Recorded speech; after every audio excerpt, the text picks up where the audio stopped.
The man known to history as Wolfgang Amadeus Mozart was born on the 27th of January 1756 in the city of Salzburg in Austria. His full birth name was Johannes Chrysostomus Wolfgang Theophilus Mozart. But from as early as 1770, when he was 14 years old, he preferred to go by Wolfgang Amadeus Mozart, Amadeus being derived from the Latin version of the Greek origin name Theophilus.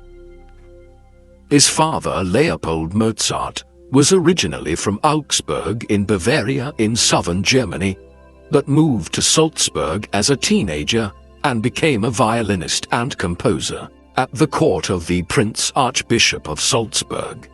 His mother, Anna Maria Pertl, was from a poor rural family and married Leopold Mozart in November 1747 at the age of 27. They had 7 children together, though only 2 survived infancy: daughter Maria Anna, known as Nana, born in 1751, and son Wolfgang, the youngest of the 7. Mozart's native Prince Archbishopric of Salzburg was one of the hundreds of states that formed the Holy Roman Empire of the German nation, which primarily included modern-day Germany and Austria, the latter part being part of the personal domain of the Holy Roman Emperor, who, despite officially being elected, was typically a member of the House of Habsburg. The Habsburg lands also extended beyond Austria to Hungary and Bohemia, now part of the Czech Republic. As Salzburg was both an archbishopric and a principality, the Catholic Prince Archbishop exercised spiritual and political power over his domains. Fortunately for the Mozarts, the incumbent office holder at the time of Wolfgang's birth was Sigmund Stratenbach, a music lover who sought to transform his city into a major musical center.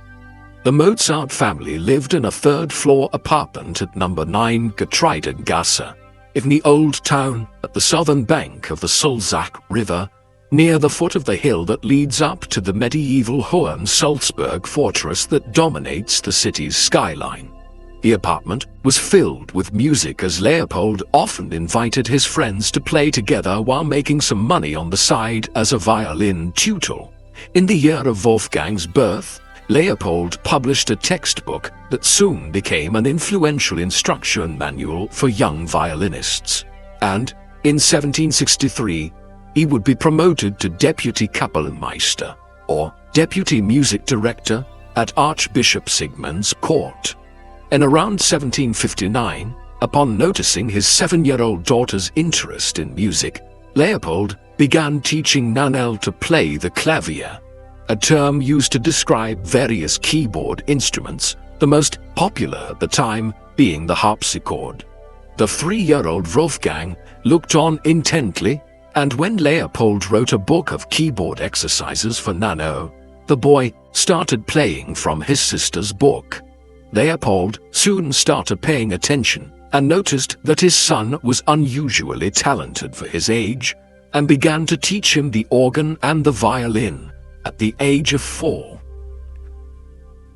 When Wolfgang was just 6 years old, 2 of Leopold's friends called on the apartment to play some new string trios, and the boy begged his father to play the second violin part. After Leopold initially refused, second violinist Johann Andreas Schachtner invited the boy to follow his lead. Schachtner soon realized that Wolfgang could do fine on his own reading by sight. Wolfgang was then allowed to play his father's part of first violin, and despite having to use an unorthodox technique due to his small hands, managed to play all 6 trios without serious blemishes. On another occasion, the 2 men came across Wolfgang making a mess on a piece of paper with an ink pen in hand. Wolfgang informed the adults that he was writing the first movement of a clavier concerto. After examining the manuscript more closely, the amazed Leopold remarked on how well it was written, but commented that it was too difficult. The boy replied, You must practice very hard to be able to play it," and proceeded to give a demonstration on the clavier. Mozart's compositions are usually identified with a K number with reference to a catalogue of his music compiled by Ludwig von Kerkel in 1862. These earliest compositions are known as K, 1A, 1B, and 1C. In January 1762, on the eve of Wolfgang's 6th birthday, Leopold took his talented children to visit Munich. There, Nannerl and Wolfgang impressed Elector Maximilian III and were invited to perform in the city's salons. Following this initial success, Leopold planned to take his children to Vienna, the capital of the Archduchy of Austria, where Empress Maria Theresa held court. He prevailed on Archbishop Sigmund to grant him paid leave and to cover part of his expenses. With this secured, on the 18th of September 1762, the entire family left Salzburg and arrived in Vienna 3 weeks later. On the way, Wolfgang and Nannerl gave their first public concert in the city of Linz. The Viennese aristocrats in the audience that day spread the word to the imperial palace, and on the 13th of October, the Mozarts were invited to the Schönbrunn Palace to the west of the city. Leopold's account of the occasion has entered into legend. After impressing the imperial couple with his talent at the clavier, Wolfgang ran to Maria Theresa, jumped on her lap, and kissed the empress repeatedly. Mozarts were the talk of the town, and the Viennese nobility jumped at the opportunity to hear the 6-year-old prodigy play. However, when the Mozarts were invited to Schönbrunn for a second time, Wolfgang was seriously ill, possibly with smallpox or scarlet fever, and the empress expressed concern that Leopold was putting too much pressure on his son. Wolfgang soon recovered from his illness, and with the continent at peace following the end of the 7 Years' War in February 1763, Leopold decided to take his family on a grand tour of Europe, financed by the Archbishop and others. In June, the Mozarts left for Munich, where both Wolfgang and Nannerl impressed the Elector once again. After 10 days, they went to Leopold's hometown of Augsburg, where he bought a small traveling clavier for the children. After unsuccessfully trying to get hold of Duke Karl Eugen of Württemberg in Stuttgart, the family traveled up the Rhineland. On the 18th of August, the Mozarts gave a concert in Frankfurt that was so well received that they gave 4 more. One of Wolfgang's favorite party tricks was to play the keyboard blind with the keys covered under a cloth. Among the attendees of the final concert of the series was the teenage Johann Wolfgang von Goethe, who would become one of the great intellectuals of the age. In late September, the Mozarts crossed into the Austrian Netherlands, modern-day Belgium, where Emperor Franz's younger brother, Prince Charles Alexander of Lorraine, was imperial governor. After performing in Brussels in early November, they headed for Paris, where they performed before King Louis XV and Queen Marie at the Palace of Versailles. Wolfgang suitably impressed the royal couple, as well as the king's influential mistress, Madame de Pompadour. Before leaving Paris on the 10th of April 1764, some of Wolfgang's compositions were published for the first time. 2 pairs of keyboard and violin sonatas, K6 to 7 and K8 to 9. Then, it was on to London, a city which had developed a great culture of concert performances during the long residence there from 1712 until his death in 1759 of George Frederick Handel, one of the greatest European composers of the first half of the 18th century. King George III and Queen Charlotte received the Mozarts warmly on the 27th of April 1764 at Buckingham House. On the 5th of June, the 2 children gave a public concert attended by many of Britain's leading aristocrats and statesmen. By now, Wolfgang was writing regularly, and it was while in England but he composed 6 sonatas for piano and violin, one of which he dedicated to Queen Charlotte. In July 1765, after more than 15 months in England, the Mozarts left London. Leopold was keen to head back to Salzburg, but the Dutch ambassador persuaded him to take his family to The Hague so that his countrymen could have an opportunity to hear the child prodigies they had heard so much about. Days before the scheduled concert on the 30th of September, Nunel fell seriously ill, leaving Wolfgang to perform alone. Just as she was recovering, Wolfgang was bedridden with similar symptoms and took much longer to recover. It was only on the 22nd of January 1766 that the children were well enough to perform together, where Wolfgang may have premiered his Symphony No. 4 in D major, composed in London, and Symphony No. 5 in B-flat major, written at The Hague. After journeying through the Low Countries, they arrived in Paris in May to pick up some of the luggage they had left behind before the crossing to England. By July, they were off to Switzerland, returning to Salzburg via southern Germany in November 1766. The Mozart children had been abroad for more than 3 years, something which had severely interrupted any form of normal schooling beyond their musical training. To compensate, Leopold homeschooled Wolfgang and Nunel, informing them as best he could about mathematics, languages, philosophy, history, and geography. Nunel was 15, and of an age where her being wed was already under consideration, while Wolfgang was just shy of his 11th birthday and already a musician of international renown. While the young Mozart's keyboard playing was undisputed, rumors spread that Leopold was exaggerating his son's skills as a composer by writing pieces himself and passing them off under Wolfgang's name. Archbishop Sigmund decided to put the child to the test by giving him the libretto for a sacred drama and locking him in a room for a week. Wolfgang had been writing choral music at the end of the tour and responded to the challenge by writing 18 arias and recitatives, forming the first part of Die Schuldigkeit des Erstgebots, or the obligation of the first commandment. Later that year, he wrote his first opera, the 3-act Apollo et Hyacinthus. This was based on a mythical tale found in the Metamorphoses of the Roman poet Ovid. In the autumn of 1767, the Mozarts headed once again for Vienna, where Maria Theresa's daughter, Archduchess Maria Josepha, was set to marry King Ferdinand IV of Naples. During the preparations at the Viennese court, Maria Josepha died of smallpox in October, and within weeks, the disease was spreading throughout the city. Mozarts attempted to escape the epidemic by leaving the city, but both children caught the disease nevertheless. Wolfgang's case was severe.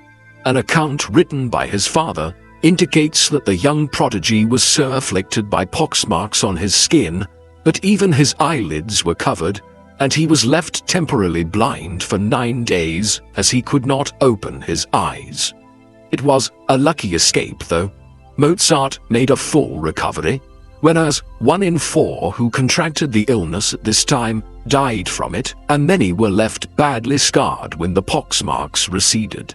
By July 1768, the Mozarts were back in Vienna and soon met the imperial family. Maria Theresa's son, Joseph, who was now co-ruling with his mother as emperor, gave Wolfgang the opportunity to compose and direct an opera. During the first half of 1769, he produced this in 3 acts. The work was entitled La Finta Semplice, the fake innocent. Feathers were ruffled, though, when some of the musicians in Vienna took umbrage at being conducted by a child, and many continue to believe that Leopold was actually composing his son's work. Back in Salzburg, Leopold quickly began making preparations to take Wolfgang to Italy. For the first time, Leopold only took Wolfgang with him, when they headed off in December 1769. Northern Italy was part of the Habsburg Empire, and its center of power was in Milan, governed by the emperor's brother Archduke Ferdinand Karl. After crossing the Alps in winter, the two Mozarts arrived in Milan on the 23rd of January 1770. Wolfgang was soon patronized by Count Karl Joseph von Thermian, a senior figure in the Milanese government. After Wolfgang gave a concert at the Count's palace in early March, Count Thermian commissioned him to write an opera for 100 ducats. In addition to securing a lucrative commission, the 14-year-old Wolfgang began commenting on the girls he saw at a ballet in a letter to Nonel, an early indication of his future reputation as a ladies' man. On his way to Florence, Wolfgang wrote his first string quartet. Given the serial number K80 in the published collections of his work in Lodi. During the first week of April, the Mozarts stayed in Florence, where Wolfgang befriended the promising English violinist Thomas Linley, a boy 3 months his junior, who would enjoy considerable success as a composer and performer, before his untimely death at the age of 22 in a boating accident. Thereafter, they headed for Rome in the spring of 1770, where they saw Michelangelo's Sistine Chapel and had an audience with Pope Clement XIV, who bestowed the Order of the Golden Spur, a high-ranking papal honor, on Mozart. The Italian tour continued with Wolfgang and his father heading further south to Naples, where they were invited to stay at the residence of the British ambassador, Sir William Hamilton. At the end of June, the Mozarts were heading back north via Rome and Rimini, reaching Bologna on the 20th of July. Here, Mozart worked on the libretto for the opera Wolfgang had been commissioned to write while in Milan in January. This was to be entitled as Mitridate Re di Ponto, meaning Mithridates, King of Pontus. It was based on a tragic play by the French dramatist Jean Racine, which explored the demise of King Mithridates VI of Pontus, one of the Roman Republic's most formidable enemies. The opera was finally performed in Milan when it was premiered at the Teatro Regia Ducale there on the 26th of December 1770, with Wolfgang directing from the harpsichord. It was an instant hit, playing to full houses across 22 performances. Thus it was that Mozart and his father headed for Venice for a relatively relaxed end to what had otherwise been a very successful tour of Italy. The Mozarts headed for home in the spring of 1771. During this last leg of their trip, they received news that Empress Maria Theresa wished to commission Wolfgang to write an opera for the Milanese Royal Theatre to celebrate the marriage of her son Archduke Ferdinand Karl to an Italian princess in October. Subject of the opera would be Ascanio in Alba, following a storyline in which the goddess Venus sets up the marriage of Ascanius, son of the classical hero Aeneas, the Trojan prince, who settled in Italy and became the mythical ancestor of the Romans. Keen to return home as soon as possible so Wolfgang could get to work on this, the Mozarts arrived in Salzburg on the 28th of March 1771. By August, they were heading back to Milan, where they received the libretto, and Mozart had the two-act Ascanio ready to rehearse by late September. The premiere, on the 17th of October 1771, met with an enthusiastic reception from the newlyweds and their guests. Either prompted by Leopold or on his own initiative, Archduke Ferdinand Karl sought permission from his mother to hire Wolfgang as his court musician. Despite her earlier favor to the Mozarts, Maria Theresa wrote back, "I do not know nor do I believe that you would need a composer." Perhaps she was simply trying to reduce expenditure in Milan, with the Habsburg state mired in a financial crisis after a series of long and costly wars between 1701 and 1763. Frustrated that no offer was forthcoming from the Archduke, the Mozarts left Milan on the 5th of December 1771. Within a day of their arrival in Salzburg, Prince Archbishop Sigmund died unexpectedly. The popular archbishop had been a supporter of young Wolfgang's musical career since its beginning, and his successor, Count Hieronymus Colloredo, the son of the imperial vice-chancellor, continued the tradition. In July 1772, Colloredo appointed Wolfgang as concertmeister, leading the court orchestra from the first violins, the young man's first paid appointment, at 150 florins a year. Before leaving for a third trip to Italy, Wolfgang wrote 8 symphonies over the course of the year. Upon their arrival in Milan in October, Wolfgang wrote the music for the opera Duccio Silla, whose title character was the Roman Republican general and dictator Lucius Cornelius Sulla. Once again, Wolfgang only had a few weeks to complete the opera before its premiere on the 26th of December. Lucio Silla was given an extended run of 26 performances. It is worth reminding ourselves at this point that Mozart was still just 15 years of age at this time. Leopold Mozart once again awaited a court appointment for his son that would pay more than the allowance they were receiving in Salzburg, but left Milan disappointed. They were not long back in Salzburg before they set off again for Vienna. Leopold had received word that the Kapellmeister of the imperial court was seriously ill, and now Leopold sought to position Wolfgang as his successor. Yet, not only was he rebuffed by Maria Theresa, but more worryingly, Wolfgang was not invited to perform in any aristocratic salons while in the Austrian capital, an indication perhaps that he was no longer in such demand as his status as a child prodigy was coming to an end. After 2 fruitless months in the capital, the Mozarts returned to Salzburg and soon moved into a larger apartment on the northern side of the river, giving Wolfgang a dedicated space to compose.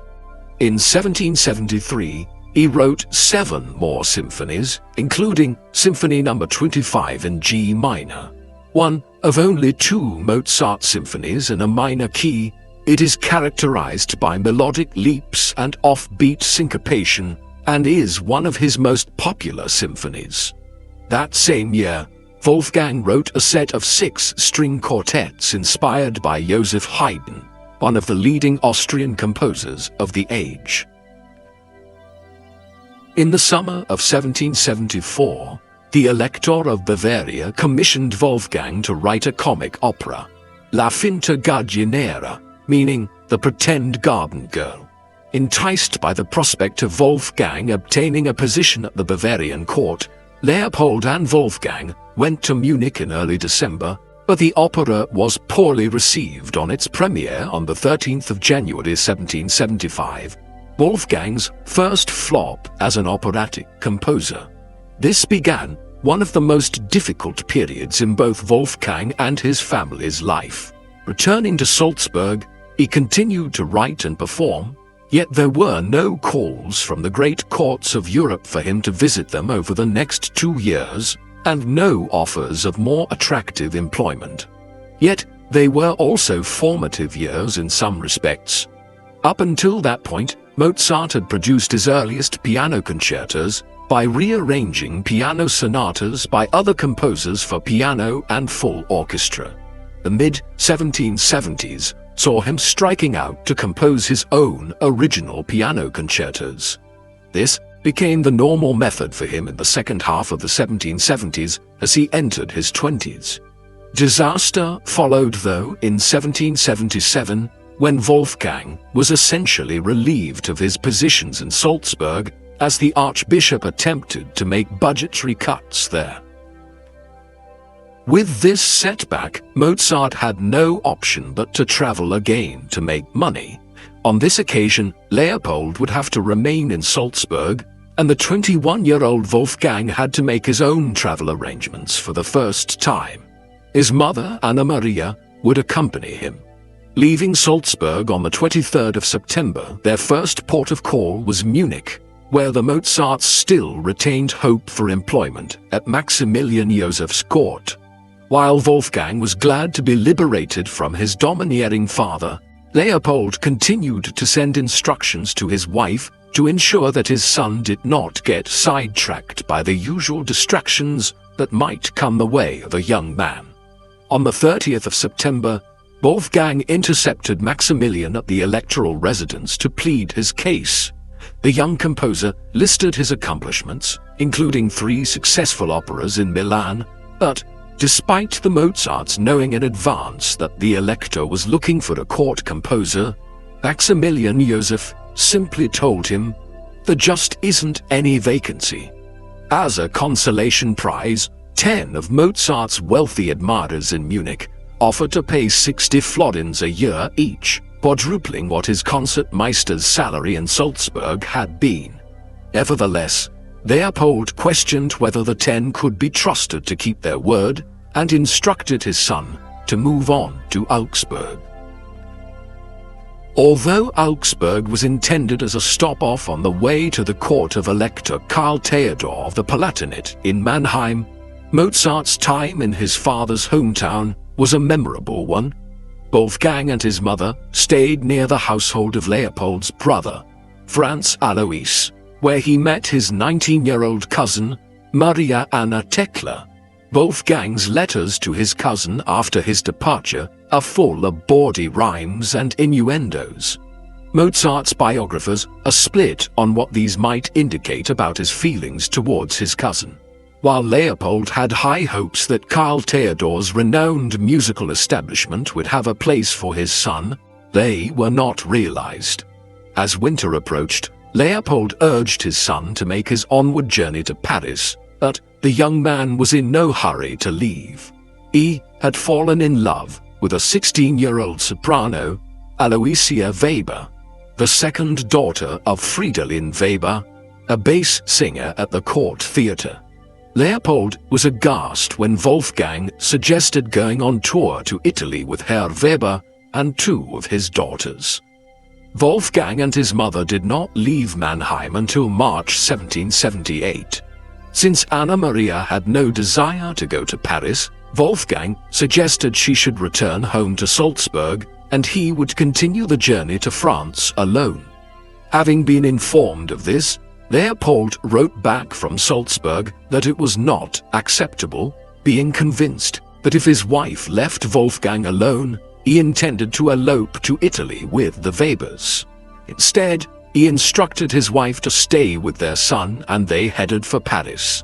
Their visit to the French capital was disastrous, with little interest being displayed by the nobles there in patronizing Mozart.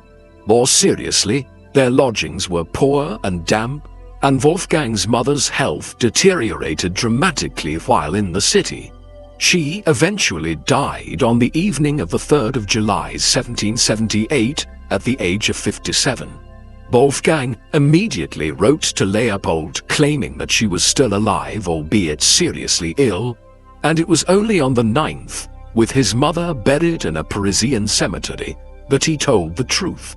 He soon received a response from Leopold blaming him for failing to take action until it was too late, and in another letter, Leopold suggested that Anna Maria would still be alive if Wolfgang had not harbored ambitions to travel to Italy with the Webers. Despite blaming him for his wife's death, on the 31st of August, Leopold informed Wolfgang that he had prevailed upon Colorado to reappoint him as concertmeister at 500 florins a year. Wolfgang accepted on the condition that he would be allowed to travel every 2 years. Mozart took his time to return to Salzburg, stopping off in Munich in December 1778. Much had changed since his last visit. The childless Elector Maximilian III had died the previous December and was succeeded by his cousin, Karl Theodor, Elector Palatine, who took his musical establishment to Bavaria. Aloysia Weber was quickly establishing herself as a singer at the Bavarian court, and Mozart was keen to see her again, perhaps even to propose marriage. After his arrival in Munich, he proceeded to write a letter full of innuendo asking his cousin Maria Anna to join him. When Mozart called on the Webers, he had with him a new aria he had written for Aloysia, but she claimed that she didn't know who he was. According to Aloysia's sister Constanza, following the rejection, Mozart walked over to the piano and sang, quote, "Let the wench who doesn't want me kiss my ass," before showing himself out. Despite this display of nonchalance, Mozart admitted to his father in a letter that he was heartbroken and unable to write any good music, but that at least he had his cousin around to comfort him. On the 15th of January 1779, Wolfgang Amadeus Mozart returned home to Salzburg, just shy of his 23rd birthday. His youthful fame as a child prodigy in Vienna and across Europe was far behind him, as was any thought of returning to Italy. During this latest absence from home, he had not only lost his mother and been rejected by his love interest, but failed utterly in achieving the original goal of the trip. Instead of gaining a highly paid position at one of Europe's leading courts, he would recommence his position as concertmeister for the Prince Archbishop of Salzburg. To add insult to injury, the salary would be 450 florins, not even the 500 florins promised to his father the previous summer. His better-known compositions over the next 2 years included his Coronation Mass in C major, so called because the music was later frequently performed at imperial coronations in the Habsburg Empire, while Symphonia Concertante in E-flat major for violin and viola was the closest any renowned composer has got to writing a solo concerto for the viola, Mozart's favorite instrument, combining the melodiousness of the violin and the richness of the cello. In 1780, Mozart received a commission from Elector Karl Theodor of Bavaria to write the opera Idomeneo Re de Creta, set in the court of King Idomeneus of Crete after the fabled Trojan War. Delighted to have the opportunity to leave Salzburg, Mozart arrived in Munich in early November and spent the next few weeks writing music and leading rehearsals. On the 29th of January 1781, Idomeneo premiered at the Court Theatre in Munich, with Leopold and Nannerl in attendance. Unlike the last time he wrote an opera for Munich, Idomeneo was a great success, and is the earliest of Mozart's operas to be included in the modern-day operatic repertoire. Mozart was soon on the move again, this time to Vienna.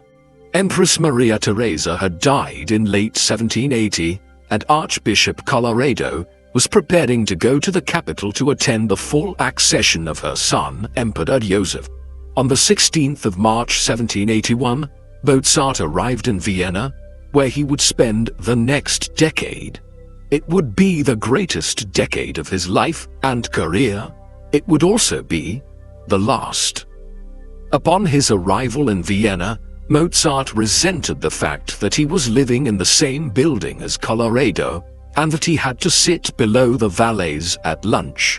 When he wrote to his father complaining about how the archbishop was treating him, Leopold urged his son to refrain from bad-mouthing their employer.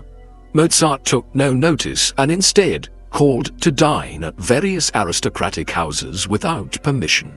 During an ill-tempered meeting on the 9th of May, Mozart informed Colloredo that he would resign his position as concertmeister of Salzburg. When Leopold learned of this, he expressed outrage. In Vienna itself, in an attempt to dissuade Mozart from quitting, Count Karl von Arco, the archbishop's steward, told Mozart that his position at the Habsburg court would not last and that, quote, "After a few months the Viennese will want something new." When Mozart stood his ground and went to present his letter of resignation to the archbishop in early June, Count Arco refused to admit him and instead dismissed the troublesome composer. After being thrown out of the Archbishop's residence, Mozart went straight to stay with the Webers, into whose good graces Mozart had returned now that he was in fashion again at the Habsburg court. Herr Fridolin the Weber had died suddenly, and his family moved to Vienna, where Aloysia became a renowned soprano and married the actor Joseph Lung. With Aloysia taken, Mozart turned his attention towards her younger sister, Constanza, then 19 years old. He soon received a commission from the imperial court to write an opera for the anticipated visit of Grand Duke Paul of Russia, the son and heir of Empress Catherine the Great. The opera's title was to be Die Entführung aus dem Sarai, The Abduction for Seraglio, in which the hero tenor seeks to rescue his beloved soprano from the harem of a Turkish pasha. As the Russian Grand Duke's visit was postponed, the opera was not staged until the 16th of July 1782 at the Imperial Burgtheater. The opera established Mozart's reputation as a composer throughout Europe and enabled him to pocket a handy 1,200 florins. Mozart had a harder job persuading his father to allow him to marry Constanza. The man appointed to look after the Weber's financial interests also had his concerns and forced Mozart to sign a prenuptial contract promising to pay 300 florins if he reneged on the engagement. Leopold had found out about this and was outraged, but Wolfgang claimed that Constanza tore up the agreement at a demonstration of her trust. In fact, the engagement was broken off on several occasions, but the couple reconciled. During the summer of 1782, after her mother withdrew her consent, Constanza went to stay with a friend. When Frau Weber threatened to call the police to get her daughter to return home, the desperate couple decided to get married on the 4th of August at St. Stephen's Cathedral in the city centre. Although Leopold accepted the inevitable, he continued to believe that Constanza had married his son for money. Wolfgang responded by defending his and his wife's reputation and promised to visit Salzburg and bring Constanza along to meet her father-in-law. In the months following his marriage, Mozart wrote his Symphony No. 35 in D major. The composition was based on a serenade hastily written that summer for the Hafner family, one of the most prominent in Salzburg. One of his most accomplished symphonies, with a fiery opening movement, the Hafner, premiered at the Burgtheater on the 23rd of March, with Mozart conducting. At the same concert, Mozart played his Piano Concerto No. 13, the latest in a series of 3 piano concertos he had written during the winter. Mozart realized that he attracted larger audiences if he gave concerts by playing his piano concertos and conducting his orchestral works.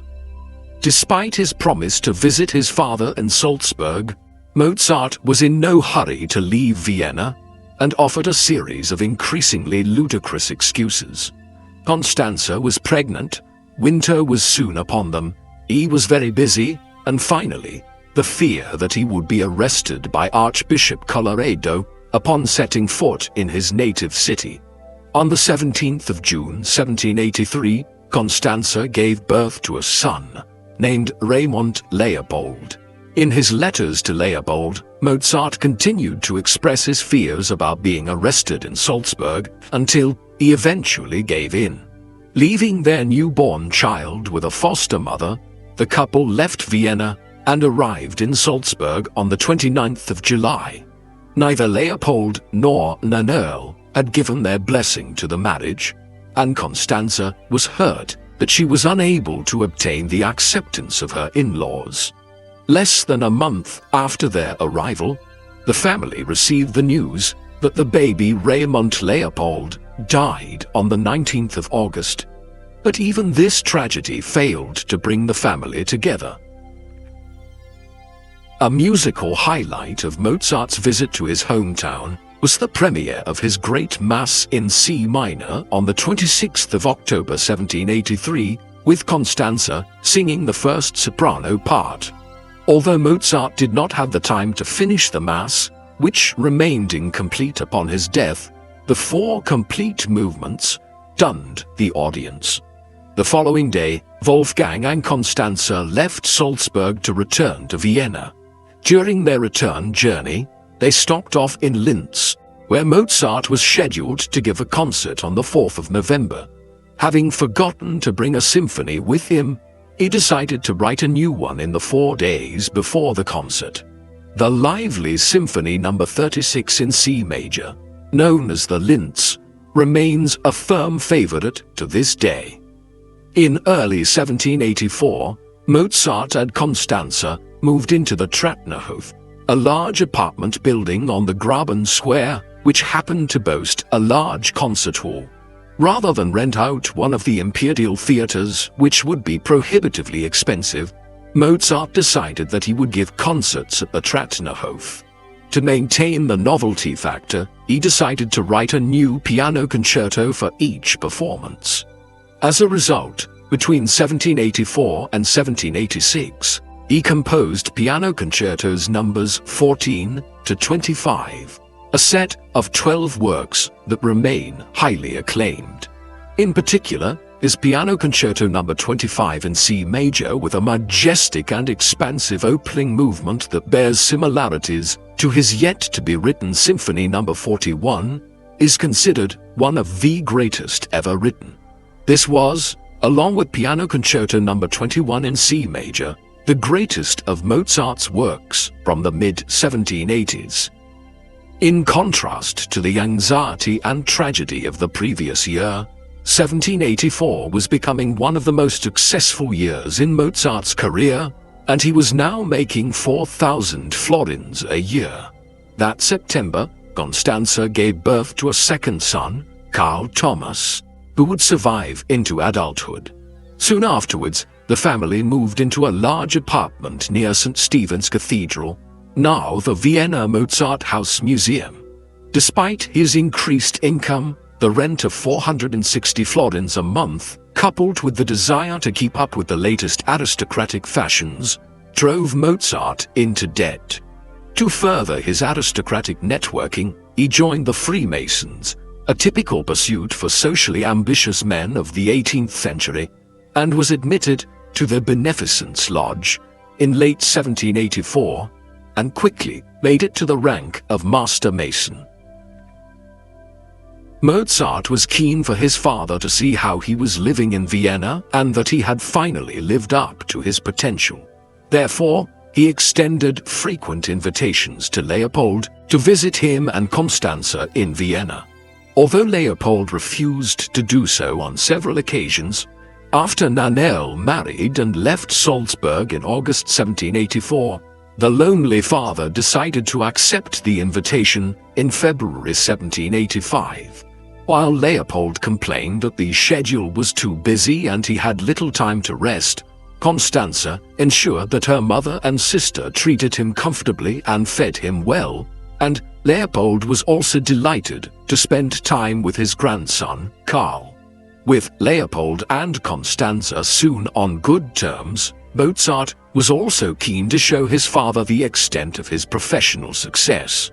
Leopold wrote to Nannerl about being overwhelmed when great aristocrats came to him after concerts to congratulate him on his son's success, and that Emperor Joseph himself at once called out, "Bravo, Mozart!" During Leopold's stay in Vienna, Joseph Haydn called at Mozart's apartment. The 53-year-old Haydn was regarded as the greatest composer of the age, famed for his symphonies and string quartets. As Kapellmeister at the court of the Hungarian Prince Nicholas Esterházy, he spent much of his time at the Schloss Esterházy in Hungary, around 90 kilometers from Vienna. Although the Haydn family were no strangers to the Mozarts, as Joseph's younger brother Michael Haydn was the long-serving Kapellmeister in Salzburg since 1762, Mozart and Joseph Haydn seem to have only first met around 1784. The older man was impressed with Mozart's abilities as a composer and a musician, and visited Mozart's apartment to play string quartets with friends. In late 1781, Haydn wrote a set of 6 string quartets, Opus 33, for the visit of Grand Duke Paul of Russia. Between 1782 and 1785, Mozart wrote 6 string quartets, numbers 14 to 19, which appear to be influenced by Haydn's set, and were later dedicated to him. After Leopold heard Mozart and Haydn play the last 3 of these quartets, latter told Leopold, "Before God and as an honest man, I tell you that your son is the greatest composer known to me, either in person or by name." By the time Leopold bid farewell to his son and daughter-in-law on the 25th of April, he could be proud that Wolfgang had married well and was finally gaining the success which his position as a child prodigy had once augured. Soon after Leopold departed from Vienna, Mozart was introduced to Lorenzo da Ponte, an Italian in his mid-30s who had lived a colorful life in Venice as a priest and frequenter of brothels before being banished from the city for his lewd conduct. He arrived in Vienna in 1784 and soon began to write librettos for Antonio Salieri, a fellow Venetian and composer. This partnership was not a success, and da Ponte soon invited Mozart to work with him. The relationship between a composer and a librettist at the time was that the librettist would write the text and lyrics for an extended opera, while the composer, Mozart in this case, wrote the musical compositions. Early on in their collaboration, Mozart asked da Ponte if he could write a libretto based on Pierre de Beaumarchais' 1784 comedy, The Marriage of Figaro. Set in the palace of Count Almaviva in Spain, the opera takes place on the wedding day of Figaro, the Count's head servant, and Susanna, Countess Rosina's maid. In Act 1, after learning of the Count's desire to exercise his droit de seigneur, to spend the first night of the marriage with Susanna, an indignant Figaro resolves to make a fool of the Count in the aria, Se vuol ballare, signor Contino, if you would like to dance, Sir Count. In the meantime, learning of her husband's plans, the Countess laments, Poggi amor qualche ristoro, grant love some comfort, and joins Figaro and Susanna in devising various schemes to subvert the Count's intentions. The plot succeeds after Susanna and the Countess change into each other's clothes at night, forcing the Count to plead for forgiveness. This initial ruse does not end the Count's scheming and efforts to get Susanna for himself in some way. As the opera goes on, in his attempt to delay Figaro and Susanna's wedding, the Count seizes upon information provided by Dr. Bartolo of Seville and his housekeeper Marcellina that Figaro had earlier promised to marry Marcellina. The Count thus plots to make Figaro honor his promise. Following a legal ruling that he must marry Marcellina, Figaro says he cannot get married without permission from his parents, and he doesn't know who his parents are because he was abducted as a child. After Figaro offers more details, Marcellina comes to the realization that he is actually her son, whom she knew as Raffaello in his youth before he was abducted. Susanna arrives on the scene only to see Figaro embracing Marcellina as his mother. Thou, with the threat that Figaro will be forced to marry Marcellina having abated, the last obstacle to Figaro marrying Susanna is lifted, and the Count's plans are foiled completely. The Marriage of Figaro was first performed at the Burgtheater on the 1st of May 1786. Despite the subversive plot with its thinly veiled criticisms of the aristocracy, da Ponte prevailed upon the emperor to allow the performance to go ahead. Whether they knew they were being mocked or not, the great and the good of Vienna loved the comedy, which was performed on almost 40 occasions over the next 5 years. Figaro was also enthusiastically received in Prague, where Mozart went in early 1787 for the premiere of his Symphony No. 38, also known as his Prague Symphony. It is one of Mozart's masterpieces and is often considered one of, if not the greatest operas of all time. With the success of Figaro, the Estates Theatre in Prague duly commissioned Mozart and Da Ponte to write another opera. This time, Da Ponte chose the subject of Don Giovanni and his amorous conquests. Although categorized as a comic opera, the two-act spectacle is a particularly dark comedy. Early in the opera, Giovanni attempts to seduce Donna Anna in the garden of her father, the Commendatore. When the Commendatore intervenes, Giovanni kills him. Escaping from the scene of the crime, he runs into a former lover, Donna Elvira, who curses him for leaving her. Giovanni's servant, Leporello, tells Elvira that his master is a scoundrel and not worth her time, and in a crowd-pleasing aria, invites her to read the list of conquests his master has made all over Europe. 640 in Italy, 231 in Germany, 100 in France, 91 in Turkey, that in Spain, 1,003. Thereafter, Giovanni continues his philandering. In Act 2, as Giovanni and Leporello walk past the statue of the Commendatore, the statue comes to life and warns Giovanni that he would not survive the day. Undeterred, Giovanni invites him to dinner. That evening, with Leporello cowering in fear, Giovanni opens the door to the ghostly figure of the Commendatore. Giovanni is struck down but still refuses to repent for his sins, upon which he is dragged down into hell. Don Giovanni opened in Prague on the 29th of October 1787. Although Mozart had written the overture with minutes to spare, and the orchestra had to play it by sight without having rehearsed, it was another magnificent triumph for Mozart and Da Ponte. However, when it was performed in Vienna in April 1788, the critics praised the music, but complained that the arias were too difficult to sing and that the opera was too heavy. Nevertheless, Giovanni seems to have made Mozart more money than Figaro. Don Giovanni's premiere in Prague was just one of several highlights of the year 1787 for Mozart. In April, the 16-year-old Ludwig van Beethoven arrived in Vienna, hoping to study under Mozart.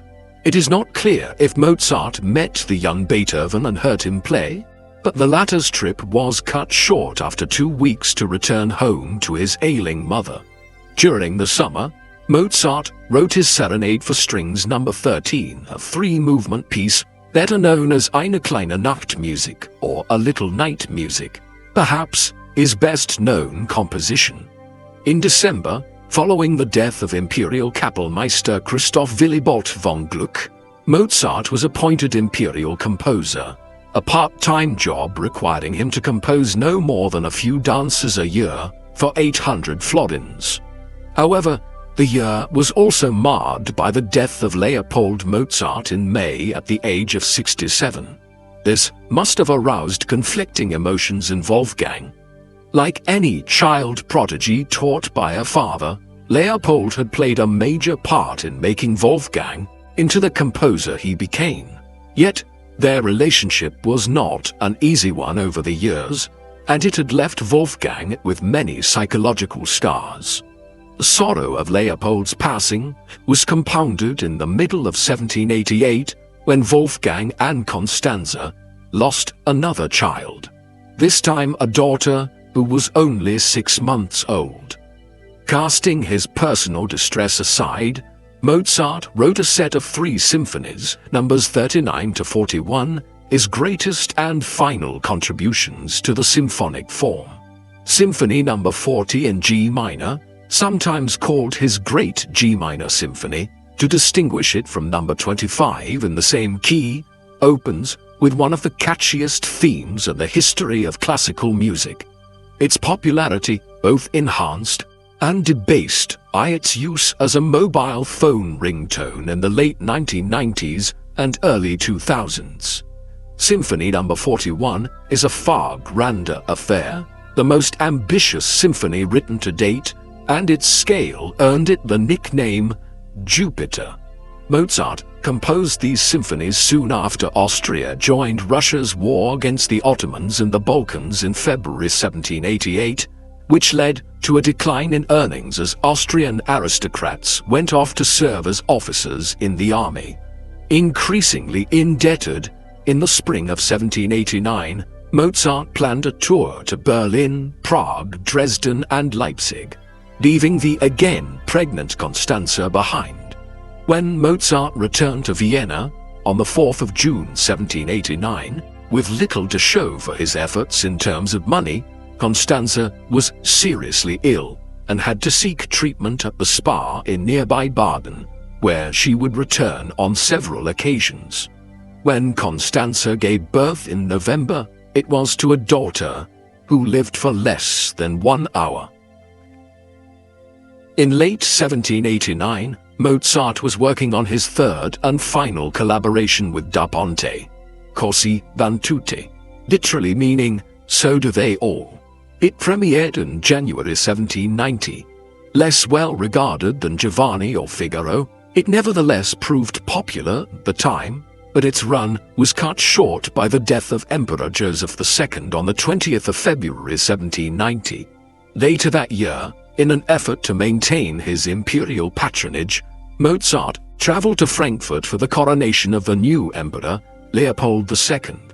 Although Mozart performed his Piano Concerto No. 26, known as the Coronation Concerto, in October, he was not successful in retaining his position at court. During his absence, Constanze went a long way to improving the family finances by negotiating a new loan at 5% interest and moving to a smaller apartment. Around this time, Mozart and Haydn were invited to tour together in London. While Haydn accepted, Mozart decided to stay behind as Constanze was pregnant yet again. He would never see Haydn again. On a slightly sounder financial footing, Mozart began 1791 by writing his Piano Concerto No. 27, which he premiered in March. On the 9th of May, he was appointed as assistant Kapellmeister at St. Stephen's Cathedral, with the promise that he would become Kapellmeister on a salary of 2,000 florins a year upon the incumbent's death. Mozart's acquaintance and fellow Freemason Emanuel Schikaneder also asked him around this time to write the music for a fantastical opera based on Masonic ideals to a German libretto he wrote under the title of Die Zauberflöte, or The Magic Flute. While working on the opera, Mozart was visited by a masked stranger who brought a commission for a requiem mass without any further details. Mozart soon realized that the man who commissioned him must have been Count Franz Walsegg, a fellow Mason who was known in musical circles to commission works by talented composers and pass them off as his own. Walsegg's wife had died in February, and the Mass would be sung in her memory. Knowing that Walsegg paid generously for these ghost-written compositions, Mozart was happy to accept the commission, despite the duplicity.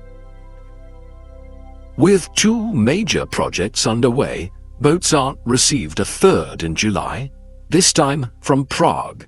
He was to write an opera for the installation of Emperor Leopold as King of Bohemia in September.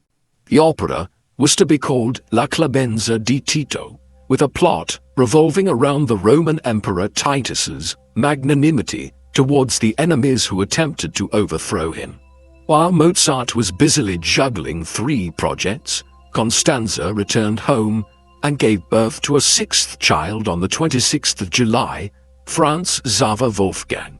When Mozart went to Prague to oversee the completion of his coronation opera, Constanze decided to accompany him. La Clemenza di Tito was performed in Prague on the 6th of September, the same day as Leopold's coronation, with the Emperor and the Empress as guests of honor. Although it subsequently gained in popularity, La Clemenza was not an instant success. A mystical magic flute, staged for the first time in Vienna on the 30th of September, played to full houses for weeks and remains one of Mozart's most popular works. The Magic Flute would be one of Mozart's last works of any kind. His intense work schedule throughout the 1780s had left him exhausted and ill. During the autumn of 1791, as his health declined even further, he became suspicious that he was being poisoned. Such was his declining health, making reference to aqua tofana, a fabled poison that was allegedly used by a ring of female assassins in Italy in the mid-17th century, and which contained ingredients like arsenic and belladonna. These statements of Mozart's later inspired the rumor that he had been poisoned by the composer Antonio Salieri, a rival for patronage at the Habsburg court. It would later form the basis of the Russian poet Alexander Pushkin's drama Mozart and Salieri, which in turn inspired Peter Shaffer's 1979 play Amadeus, adapted for the silver screen in 1984. In November, Mozart's condition deteriorated rapidly, and he was confined to bed, where he continued to try and work by dictating musical notation to his assistant. By early December, his condition was critical, and an hour past midnight on the 5th of December 1791, 2 months shy of his 36th birthday, Mozart died. He was bedded 2 days later at St. Mark's Cemetery in Vienna in a very limited ceremony. Exactly what he died from has been widely debated, with some studies suggesting that he had a number of health issues, notably bouts of tonsillitis throughout his life, ones which eventually led to a potential combination of renal failure, cerebral hemorrhage, and pneumonia. Wolfgang Amadeus Mozart is universally regarded as one of the greatest composers in the Western classical tradition. Tutored from infancy by his father Leopold, Mozart had shown great promise from a young age, touring Europe as a child prodigy, but the road to stardom was by no means a straightforward one. Despite some well-received early operas in Italy, he failed on numerous occasions to obtain employment and had to resort to accepting a position in his hated native Salzburg. It was only after Mozart moved to Vienna in 1781 that he established himself as the greatest musician of the day through the composition of works such as The Marriage of Figaro and The Magic Flute, as well as a number of immensely well-received piano concertos and symphonies. As a result of all of these, he is often regarded as second only to Beethoven in the canon of classical music. And yet, there was a tragic element to his life, losing most of his children in infancy and struggling to find recognition and success as an adult composer, although some of his financial woes were clearly self-inflicted through his overly grand lifestyle when the money was coming in. Ultimately, he died far too young and no doubt left many great works unwritten when we consider that he was only entering the prime of his work as a composer in the 1780s and early 1790s, before his death. What do you think of Wolfgang Amadeus Mozart? Was he the greatest composer in history? Or does his music lack the emotional depth of later composers such as Beethoven? Would he have eclipsed Beethoven if he had lived a much longer life? Please let us know in the comment section. And in the meantime, thank you very much for watching.